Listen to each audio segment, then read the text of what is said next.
खुदावंद आपके साथ हो। अंजील मुक़द्दस संत मत्ती के मुताबिक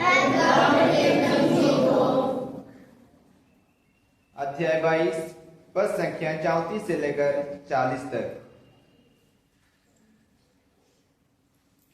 जब फरीसियों ने यह सुना कि यीशु ने सदूकियों का मुंह बंद कर दिया है, तो वे इकट्ठे हो गए और उनमें से एक शास्त्री ने यीशु की परीक्षा लेने के लिए उनसे पूछा, गुरुवर, संहिता में सबसे बड़ी आज्ञा कौन सी है?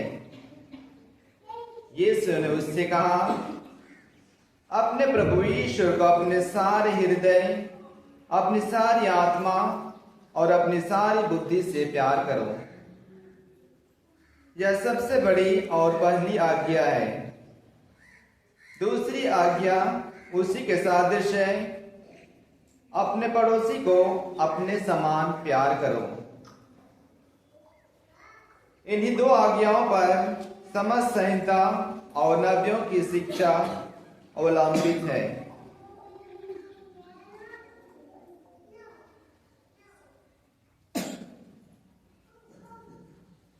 यह खुदा की पाक अंजील है।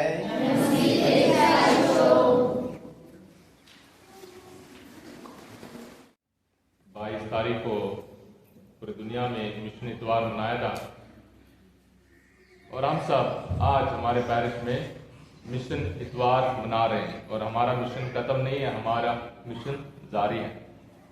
और हमारे इस मिशन में अपने आप को जोड़ना, मिशन में लगाना और इसमें हिस्सा लेना और इसमें अपनी जिंदगी को, अपने परिवार को जोड़ना हमारे लिए बहुत जरूरी है। और पाक वचन हर इतवार हम सबों को हमारे रूहों को खिलाने और पिलाने के लिए, हम सबों के लिए वरदान के रूप में दिया जाता है। और हमारे छोटी सी इस कलीसिया के नवीनकरण के लिए हमारे जो भी योजनाएं हम बना रहे हैं, जो भी सोच विचार कर रहे हैं, उसमें ईमान, उम्मीद और प्यार की बहुत जरूरत है। अगर हमारा ईमान मजबूत नहीं होगा, अगर हमारी जिंदगी में, हमारे दिल में ईमान की मजबूती नहीं होगी, तो हम खोखले होंगे, हम यहां वहां की बातें सुन लेंगे। अगर हमारे दिल में भरोसा यानी उम्मीद नहीं होगी, तो हम उसी जगह पर रुके रहेंगे जहां पहले थे। उम्मीद के साथ हम चल पड़ते हैं, उम्मीद के साथ हम आगे बढ़ते हैं, उम्मीद के साथ हम मेहनत करते हैं। और हमारे हर एक काम का उद्देश्य, हर एक काम का मकसद यह होना चाहिए कि खुदा का प्यार मुझ में जाहिर हो, खुदा का प्यार मुझ में जाहिर हो। इस बात को अगर हम विश्वास के साथ ऐलान नहीं करेंगे, तो हम हर एक बात के शिकार बनेंगे। गुस्सा हो गया तो गुस्सा, नफरत है तो नफरत, घर में बैठा तो घर में बैठना, हिस्सा लेना तो हिस्सा लेना, फायदा हुआ तो फायदा, नहीं तो अपनी मर्जी। पर पाक मां कलीसिया, प्यारे भाई और बहनों, हम सबों को इन महान 3 वेदों पर गौर करने के लिए बार बार बुलाती है। हम ईमान में मजबूत हो जाए, उम्मीद से भरपूर हो जाए, प्यार के खातिर हर काम को करने के लिए तैयार हो जाए। बच्चों को मालूम है, जो शक करता है उसे सारे सबूत भी काफी नहीं है। जो ईमान रखता है उसके लिए सबूत की जरूरत नहीं है। जितने भी सबूत है वो काफी है, वो सबूत के चलते विश्वास नहीं करता है। पर जो शक करेगा, जिसे चालाकी दिखाना है, तो जितना मर्जी सबूत पेश करो, वो सबूत उनके लिए लायक नहीं बनते। यीशु मसीह के साथ ऐसे ही होता है। यीशु मसीह और यहूदियों के बीच में लेन देन और उनके बीच में सोच विचार ऐसा है, यीशु में उन्हें विश्वास नहीं है। और यीशु को फंसाने के लिए चालाकी बहुत दिखाते हैं, बहुत सारी चालाकी दिखाते हैं। पिछले इतवार को उन्होंने चालाकी से कहा था कि हमें टैक्स देना चाहिए कि नहीं देना है। तो यीशु को फंसाने के लिए कोशिश कर रहे थे। यीशु ने क्या कहा? जो कैसर को देना है कैसर को दे दो, जो दुनिया को देना है दे दो, जो सरकार को देना है सरकार को दे दो, पर जो खुदा को देना है उसे खुदा को दे दो। और हमने ये सोचा था, हमने इस बात पर सोच विचार किया कि सब कुछ खुदा का है, सब कुछ खुदा का है, 50-50 नहीं है, सब कुछ खुदा का है। और समाज में, दुनिया में हमारी जिम्मेदारी है, उसको हम निभाएंगे। गुलाम नहीं बनेंगे और सामाजिक और दुनियावी जिम्मेदारियों को हम जरूर निभाएंगे। खुदावंद यीशु मसीह नहीं फंसे। और उसके बाद दोबारा सदूकी ये कहेंगे कि मुर्दे जी नहीं उठेंगे, मुर्दे नहीं जी उठेंगे। उसमें दोबारा यीशु उन्हें हरा कर, उन्हें जवाब देकर यीशु दूर हो जाएंगे। आज तीसरी बार है और आज इस बार फरीसी सदूकी और फरीसी अलग अलग ग्रुप थे, अलग अलग ग्रुप। हमारे बहुत सारे यूनियन बन जाते हैं, हमारे काम में यूनियन बन जाता है, और गांव में देखें अलग अलग जात के व्हाट्सएप ग्रुप है, ये सारी चीजें हैं, सारी बातें हैं। हाँ जी, आप पंजाब के हो, आप डोगरे हो, आप यहाँ के हो, आप वहां के हो। हमारे बीच में बहुत सारे फूट है। और यहूदियों के बीच में भी फरीसी और सदूकी थे। सदूकी और फरीसी में इतना फर्क था कि सदूकी पुनरुत्थान में, यानी मुर्दों में से जी उठने पर विश्वास नहीं करते थे। तो आज का मुद्दा है, आज खुदावंद यीशु मसीह से फरीसी पूछते हैं कि सबसे बड़ी आज्ञा कौन सा है? 10 हुक्म है, खुदा ने 10 हुक्म दिया, और यहूदियों के लिए इतने सारे हुक्म थे, 613 अलग अलग हुक्म थे। कैसे साफ करना है, और बाहर कैसे, अंदर कैसे, कब अंदर आ सकते हो, कब खा सकते हो, कब बैठ सकते हो, कब रोजा रखना है, किस तरीके से रोजा रखना है, और दूसरों के साथ कैसे व्यवहार करना। बहुत सारे 613 अलग अलग हुक्म थे। और फरीसी यीशु को फंसाने के लिए ये सोचते हैं कि आज पूछते हैं कि कौन से हुक्म सबसे बड़ा है। शायद ये भी हो सकता है कि उनको खुद को नहीं मालूम था कि इतने हुक्म है, एक हुक्म को पालन करने के टाइम दूसरे हुक्म को तोड़ते हैं, दूसरे हुक्म को तोड़ते हैं। जिन लोगों को संडे को भी नौकरी में जाना है, अगर वो चर्च आएंगे तो वो नौकरी वाला हुक्म तोड़ते हैं, नौकरी वाला हुक्म तोड़ते हैं। जो पक्की मुलाजिम है और जिनको चर्च आना है, वो घूमते फिरते हैं तो फिर भी वो संडे का हुक्म तोड़ते हैं। हम एक हुक्म को पूरा करने के लिए, एक ख्वाहिश को पूरा करने के लिए, एक काम को पूरा करने के लिए, एक रिश्तेदारी को निभाने के लिए दूसरी रिश्तेदारी अक्सर तोड़ते हैं। हमेशा रिश्तेदारी टूटने वाली कौन सी है? रूहानी हमारी टूटती जाती है। हम रूहानी बातों को बोलते हैं कल करेंगे, परसों करेंगे, देखा जाएगा, बाद में मैं अपने दिल में बोल दूंगा और यीशु से मैं बात कर लूंगा, तारीफ बोल दूंगा, सब कुछ ठीक हो जाएगा। ऐसे नहीं है। सबसे बड़ा हुक्म कौन सा है? सबसे बड़ा हुक्म कौन सा है? यीशु एक हुक्म नहीं देता, यीशु ने 2 हुक्मों में, तुम सबसे पहले अपने खुदा को अपने दिल से और सारे मन से, सारे बुद्धि से और सारे ताकत से, 4 फैकल्टी बहुत सारे हैं, और कम से कम इन सारे फैकल्टी का इस्तेमाल, इन सारे हमारी अंदरूनी ताकतों को इस्तेमाल करना है, अपने अंदरूनी ताकतों को इस्तेमाल करना, सिर्फ जोश से नहीं। पहले होश में आकर समझना, उसके बाद जोश लगाना, ताकि हमारी होश कभी खत्म नहीं होती, हमारी जोश खत्म नहीं होती। इसलिए खुदा को प्यार करने के लिए हमें खुदा को पहले समझना, बुद्धि से, ताकत से, दिमाग से, और खुदा को दिल से प्यार करना, और खुदा को प्यार करने के साथ साथ अपने पड़ोसी को प्यार करना, और अपने समान। खुदा हमें बहुत प्यार करता है, खुदा हमें हमेशा प्यार करता है। जितना खुदा हमें प्यार करता है उतना ही अपने पड़ोसी को भी प्यार करना है। और खुदा यीशु मसीह आज भी उनकी चालाकी में, उनके शक में फंसे नहीं। और हम सबों के लिए प्यारे भाइयों और बहनों, आज हमारा हुक्म है कि मैंने खुदा को हमेशा प्यार करना है, खुदा को सबसे पहले प्यार करना है, खुदा को कभी मैंने अपने दिल से दूर नहीं रखना है। हमें प्यार को सबसे पहला हुक्म बनाना है। प्यार को, खुदा को प्यार, दुनिया वाला प्यार नहीं, व्हाट्सएप वाला प्यार नहीं, इंस्टाग्राम वाला प्यार नहीं, फोटो वाला प्यार नहीं, वीडियो कॉल वाला प्यार नहीं। खुदा को सारे दिल से, सारे दिमाग से, सारे बुद्धि से, सारे अकल से और सारे दम से, सारी ताकत से खुदा को प्यार करना है। प्रभु तेरे प्यार के मुताबिक मैंने जीना है। याद है बाइबल स्टडी में हम हमेशा बोलते हैं, अगर कोई बाइबल पढ़ता है सबसे पहले उसको ईमान की जानकारी होती है, ईमान की मजबूती मिलती है। अगर वो बाइबल पढ़ता है उसके दिल में उम्मीद जागना है, उम्मीद को जगाना है, मर गया उसको जगाना है, उम्मीद को जगाना है, और उसके बाद वादा करना है, प्रभु सब कुछ मैं तेरे प्यार के खातिर करूंगा, सब कुछ तेरे प्यार के खातिर करूंगा। आपको क्या लगता है, हम जो मिशनरी हैं अपना घर बार छोड़कर यहां आते हैं, सिर्फ खुदा के प्यार के खातिर है, कोई भी संत नहीं है, सिर्फ खुदा के प्यार के खातिर।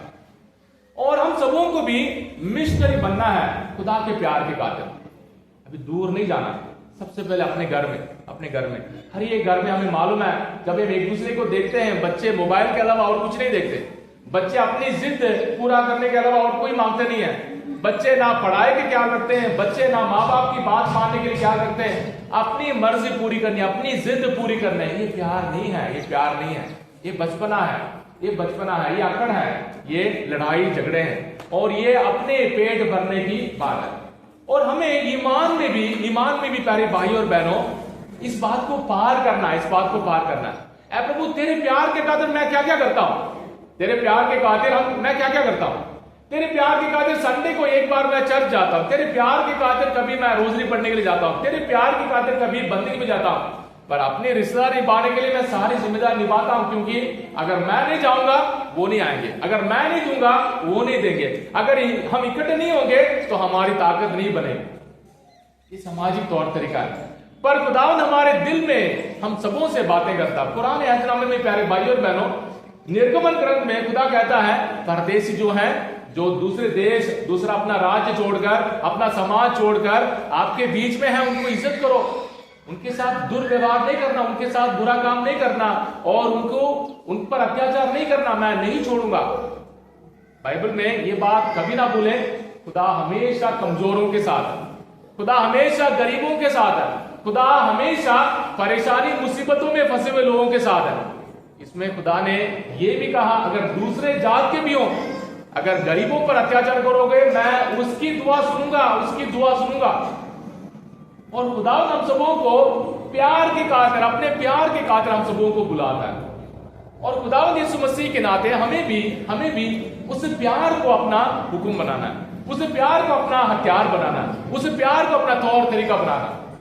हाँ, उससे हो जाते हैं, हमारे बीच में गिले शिकवे होते हैं, हमारे बीच में कमी कमजोरी होती है, हमारे बीच में लड़ाइयां होती हैं, पर दोबारा तुरंत, ऐ प्रभु तेरे प्यार के खातिर मैंने माफ करना है, तेरे प्यार के खातिर मैंने माफी मांगना है, तेरे प्यार के खातिर गले से लगाना है, तेरे प्यार के खातिर मैंने दोबारा अपनी जिम्मेदारी को निभाना है, तेरे प्यार के खातिर।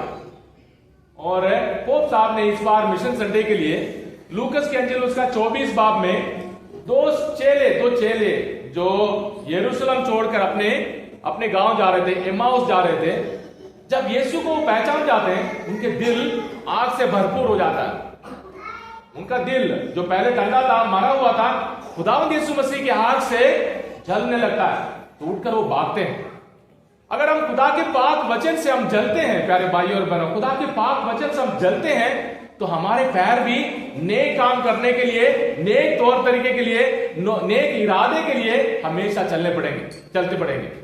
अगर हमारे दिल खुदा के प्यार से भरपूर नहीं है, अगर हमारे दिल प्रभु यीशु मसीह से जलते नहीं है, हमारे दिल यीशु मसीह के प्यार के लिए नहीं जलते हैं, हम ठंडे हैं, हम वही खड़े रहेंगे, वही बैठे रहेंगे, अपने घर में हम खुश हैं, अपनी गाड़ी को लेकर हम खुश हैं, अपनी मोटरसाइकिल में खुश हैं, अपने मोबाइल पे खेलने के लिए हम खुश हैं, अपने टीवी के सामने हम खुश हैं। अगर खुदावंद यीशु मसीह का प्यार हमारे दिल में है, अगर खुदा के प्यार से हम जलेंगे, हम नेक काम करने के लिए, चाहे जहां कहीं भी जाना हो, नेक काम करने के लिए हम चल पड़ेंगे। बात यह है, हमारे बीच में जो चालाकी है, हमारे बीच में जो शक है, हमारे बीच में जो गुमराह करने वाले तौर तरीके हैं, हमारे बीच में अपनी अकड़ है, अपनी घमंड है, इन सारी चीजों को क्या करना है?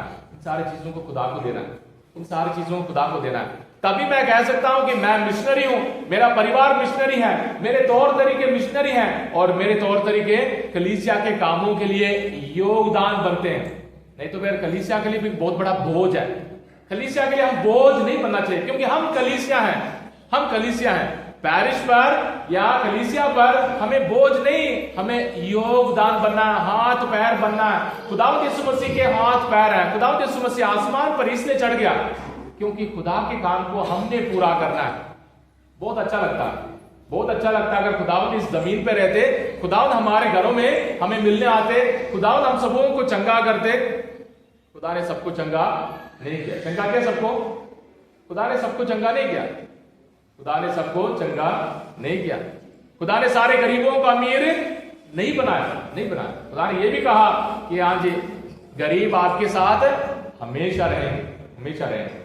ये दुनियावी गरीबी, दुनियावी अमीर होना और दुनियावी धन दौलत, ताकत और दुनियावी सारी चीजें, पहले भाई और बहनों, सब कुछ यहाँ रहेंगे, पर हमारी रूहानी हालत को प्यार से, उम्मीद से भरपूर करना हमारी जिम्मेदारी है, हमारा सफर है। और खुदावंद हम सबों को उम्मीद के मुसाफिर बनने के लिए, उम्मीद के परिवार बनने के लिए बुलाता है। पैसे से नहीं, दम से नहीं, अकड़ से नहीं, घमंड से नहीं, गुस्से से नहीं, ना, प्यार से, प्यार से। और खुदा के लिए हमेशा प्यार सबसे बड़ा हथियार है। खुदा ने प्यार पर हम सबों के लिए जान दिया, और प्यार के बाद खुदा आज भी हम सबों के लिए मरने के लिए तैयार है, हमारे पापों को माफ करने के लिए तैयार है। आज का दूसरा पार्ट बहुत अच्छा है मेरा, थिस्सलुनीकियों के नाम से पौलुस का पहला पत्र सबसे पहली किताब है, सबसे पहली किताब न्यू टेस्टामेंट में लिखने वाली। देना बहुत सारे पास्टर इसको इस्तेमाल करते हैं, जब कोई कैथोलिक उनके मिशन में चले जाता ना, और इस आयत को इस्तेमाल करते हैं कि आपके यहाँ हमारा कैसे स्वागत हुआ और आप किस प्रकार देव मूर्तियों को छोड़कर ईश्वर की ओर अभिमुख हुए, जिससे आप सच्चे तथा जीवंत ईश्वर के सेवक सेविकाएं बन सके। सेवक, यहां से सिर्फ सेवक लिखा, मैं सेवक सेविकाएं बोल रहा हूं। और हम यहां खासकर मां मरियम का स्टैचू है, स्टैचू इंग्लिश में, प्रतिमा हिंदी में, मूर्ति नहीं। अगर मेरी एक स्टैचू बनेगी, उसको मूर्ति नहीं कहेंगे, प्रतिमा कहेंगे, क्योंकि मैं इस दुनिया में हूं। और ऐसे कोई मूर्ति बनाएंगे जो ऐतिहासिक तौर पे इस दुनिया में नहीं था, हम उसको कहेंगे मूर्ति पूजा, हम उसको कहेंगे मूर्ति को इज्जत देना, हम उसको कहेंगे आज मूर्ति को लेकर घूमना फिरना। मां मरियम ने लुर्दस में दर्शन दिया, और बरनदत ने कहा कि मां मरियम ऐसी थी। फातिमा में जब मां मरियम ने 3 बच्चों को दर्शन दिया 1917 में, तो मां मरियम का चेहरा ऐसा था। और बेलांगनी में अगर आप जाएंगे साड़ी पहनकर, आप मेक्सिको में जाएंगे सावले रंग के, अफ्रीका में जाएंगे, अफ्रीका में मां मरियम ने दर्शन दिया, जापान में जाएंगे मां मरियम ने दर्शन दिया। और मां मरियम हम सबों के लिए हमें हमारे बीच में जोड़ के रूप में, हमारे रिश्ते को बांधने के रूप में, हम सबों को माफी का संदेश देने के लिए मां मरियम अपने प्यार की इस कहानी को बढ़ाती रहती है। और मां मरियम तक नहीं आती, कभी नहीं तकती। और मां मरियम हम सबों को उम्मीद का संदेश बार बार देती है। इस महीने के अंत में प्यारे भाइयों और बहनों, हम हर एक घर मां मरियम के साथ रोजरी पढ़ते हुए, यीशु की जिंदगी पर गौर करते हुए हम चल रहे हैं। हमारे हर एक घर में खुदा की मेहरबानी और खुदा की बरकत की जरूरत है। हमें भी उम्मीद के मुसाफिर बनना है, मां मरियम से कहना सीखना है, बच्चों से लेकर बड़े तक मां मरियम से कहना सीखना है। रोज काम पर चलते वक्त, वापस आते वक्त, ऐ प्रभु यीशु की मां, ए मेरे खुदा की मां, मेरी मां पर आज के दिन मुझे हर कतरे, हर बुराई से बचा। मां मरियम सबसे बड़ी मिशनरी है। मां मरियम इस दुनिया के, पूरे दुनिया की मिशनरी है। और हम सबों को हमारे घर में मिशनरी बनना है, हमारे घर में मिशनरी बना। कितने बार हम अपने घर से बाहर जाकर बड़ी बड़ी भाषण देते हैं, बहुत बड़ी बातें बताते हैं, पर हमारे घर में कितने फूट है और कितने नफरत है, एक दूसरे को देख नहीं पाते और एक दूसरे को बर्दाश्त नहीं कर पाते, एक दूसरे को माफ नहीं कर पाते। ये अल्तार है प्यारे भाई और बहनों, जहां हमें अपनी परेशानी मुसीबतों को देने के लिए आना, अपनी परेशानी मुसीबतों को यहां सौंपने के लिए आना। चर्च में हमें अच्छा लगता, ताली बजाना बहुत अच्छा लगता। अभी तक हमने ताली बजाया, पर अभी से चढ़ावे से लेकर हम सबों को डर के मारे आंसू बहाकर खुदावंद यीशु मसीह की पूजा करना। मान लीजिए अगर हम कलवारी पहाड़ पर गए, हम में से हर कोई कलवारी पहाड़ पर गया, वहां यीशु सलीब पर मर रहा है, जहां यीशु के बगल में मार रहे हैं और प्रभु यीशु मसीह पर गालियां बक रहे हैं और यीशु मसीह मर रहा है, हम वहां ताली नहीं बजाएंगे। और यीशु मेरे लिए मर रहा है, आपके लिए मर रहा है, हम में से हर एक के लिए मर रहा है। दुनिया के कोने कोने में तड़पने वाले गरीब, बीमार और बुरे भाई बहनों के लिए यीशु अपनी जान दे रहा है। और हमें अच्छा लगता है, मजा आना चाहिए, हम ताली बजाते हैं, मजा आना चाहिए, हम ताली बजाते ना। पाक कुर्बानी हम सबों को बचाने वाली कुर्बानी है, हम में से हर एक के लिए चढ़ाई हुई कुर्बानी है, हम में से हर एक के लिए। इसलिए घुटने टेकना, इसलिए प्रभु यीशु मसीह की आराधना करना, इसलिए प्रभु यीशु मसीह कहना है प्रभु मुझ पापी पर रहम कर। ऐ प्रभु मैं भी मिशनरी बनना चाहता हूं, मेरा परिवार भी मिशनरी बनना चाहता है, मेरा परिवार भी कलीसिया को इज्जत बढ़ाना चाहता है, कलीसिया के इज्जत को फाड़ने के लिए नहीं, कलीसिया के उम्मीद को बढ़ाना चाहता है। ऐ प्रभु मेरे परिवार को भी माफ कर, मेरे परिवार को भी रहम कर, मेरे परिवार में भी रहने की कृपा कर, मेरे परिवार में भी अपने पाक फजलों को बेचने की कृपा कर। फरीसियों ने यीशु के जवाब में कुछ ने कहा, और यीशु हम सबों को आज बुलाता है दोनों हुक्मों को याद रखने के लिए। अपने प्रभु ईश्वर को अपने सारे हृदय, अपनी सारी आत्मा, अपनी सारी बुद्धि से प्यार करो, और अपने पड़ोसी को अपने समान प्यार करो। इस सामाजिक हालत में प्यारे भाई और बहनों, समाज हमें इज्जत नहीं देता, समाज में हमारी इज्जत बहुत कम है। शायद कलीसिया में भी हम अपने आप को इज्जत से भरपूर नहीं समझते, क्योंकि कलीसिया ऐसी एक जगह है जहां अपनी मर्जी बता सकते हैं और अपनी मर्जी के मुताबिक रह सकते हैं, अपनी मर्जी अपने टाइम के मुताबिक हम जीना चाहते हैं। पर कलीसिया में खुदा हम सबों को बुलाता है, जैसे खुदा ने मुझे प्यार किया वैसे मैंने भी दूसरों को प्यार करना है, जैसे खुदा ने मुझे इज्जत दी उतनी इज्जत मैंने दूसरों को भी देना है। ये मिशनरी काम, ये मिशनरी जिंदगी है। खुदावंद यीशु मसीह का प्यार मुझ में है, प्रभु यीशु मसीह की इज्जत मेरे लिए काफी है। खुदावंद यीशु मसीह के प्यार से भरपूर होकर मैं जीना चाहता हूं, मैं जीना चाहती हूं, और इसी प्यार को मैं दूसरों को दान करना चाहता हूं, दान करना चाहती हूं। इसी विचार को दिल में रखकर हम आज खुदावंद यीशु मसीह ताकत और बरकत मांगे। इस अल्तार पर अपने सारे मन्नतों को, अपने सारे मतलबों को, अपनी सारी योजनाओं को, अपनी सारी जरूरतों को हम इस अल्तार पर चढ़ाएं।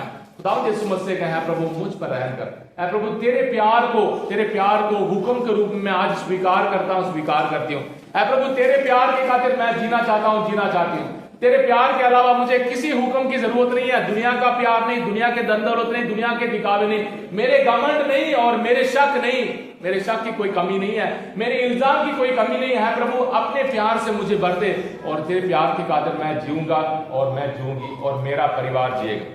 इसलिए इस मिशनरी बुलाहट को हम स्वीकार करें, यीशु का प्यार मुझ में और यीशु का प्यार मेरे जरिए दूसरों में, और यीशु के प्यार को बांटने के लिए, यीशु के प्यार को जीने के लिए प्रभु मुझे ताकत और बरकत दे।